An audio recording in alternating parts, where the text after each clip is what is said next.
কোন আইনের ভিত্তিতে শাপলা প্রতীক কোনো একটা রাজনৈতিক দলকে বা এনসিপিকে বরাদ্দ দেওয়া যাবে না।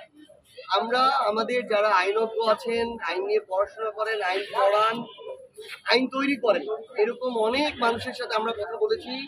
এনসিপিকে শাপলা প্রতীক দিতে কোনো আইনগত বাধা নেই বলেই আমরা আমাদের জায়গা থেকে শাপলা প্রতীক চেয়েছি। কিন্তু যখন আমরা এটা দেখতে পাই, আজকে উনি এই কথা কোন মুখে বলেন? এই প্রতীক তো আমরা আজকে আবেদন করি নাই। আমরা যেদিন রাজনৈতিক দল হিসেবে নিবন্ধনের জন্য আবেদন করেছিলাম সেদিনই তো আমরা এই প্রতীক চেয়েছিলাম। তাহলে বিগত কয়েক মাসে এটা তিনি কেন ওই তাদের যে শাপলা প্রতীকের তাদের যে লিস্ট মার্কার, ওই লিস্টে এটা কেন অন্তর্ভুক্ত করেন নাই? অবশ্যই তাদের হয় এটা নিজের দায়, দোষ, খামখেয়ালি, যে কারণে তারা অন্তর্ভুক্ত করেন নাই, অথবা আরো প্রভাবিত হয়ে তারা এটুকু করার সৎ সাহস দেখাতে পারেন নাই।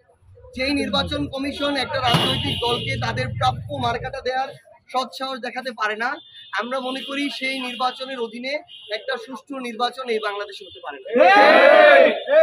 আমরা এনসিপি আমাদের জায়গা থেকে অবশ্যই প্রত্যাশা করি যে আমরা শাপলা প্রতীক পেয়ে আগামী নির্বাচনে অংশগ্রহণ করব। এটা যদি তারা আমাদের সাথে অন্যায় করে, আমরা এই অন্যায়ের বিরুদ্ধে রাজনৈতিকভাবে মোকাবেলা করব।